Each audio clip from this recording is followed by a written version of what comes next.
పెద్దపల్లి జిల్లా ధర్మారం మండలం రామాయపల్లిలో గత అర్ధరాత్రి అగ్ని ప్రమాదం చోటు చేసుకుంది. ఈ ప్రమాదంలో మార్క తిరుపతికి చెందిన వరికోత యంత్రం పాక్షికంగా దగ్ధమైంది.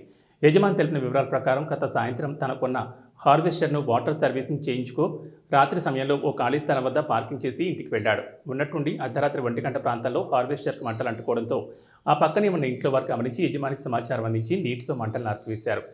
ఈ ప్రమాదంతో యజమాని సుమారు 4 లక్షల వరకు నష్టపోయినట్లు ఆవేదన వ్యక్తం చేశాడు. ప్రభుత్వం తనను ఆర్థికంగా ఆదుకోవాలని కోరాడు. ఘటనపై కేసు నమోదు చేసిన పోలీసులు దర్యాప్తు చేపట్టారు. అనుకోకుండా జరిగిన ప్రమాదమా లేక ఎవరైనా కావాలని చేసిన పని అనే దానిపై పోలీసులు విచారణలో తేలనుంది.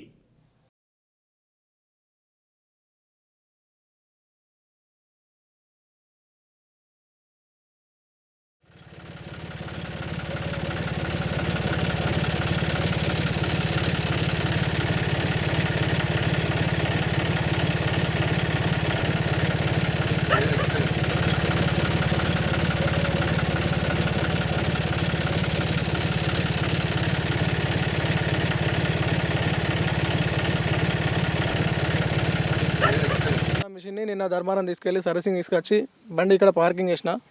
కానీ ప్రమాదవశాత్తు నైటు 12-1 గంట మధ్యలో మిషన్ ఆలిపోయింది. దీనికి 2-3 లక్షల వరకు ఖర్చు అవుతుంది. కాబట్టి ఇప్పుడు రాబోయిన ముందు రోజులలో మేము పొలాలు దున్నుకునేది ఉన్నది. చాలా వరకు నష్టపోయినా నేను. బండికి 3-4 లక్షల వరకు అవుతుంది. ప్రభుత్వం కొంచెం సహకరించి మాకేమైనా సాయం చేయగలరని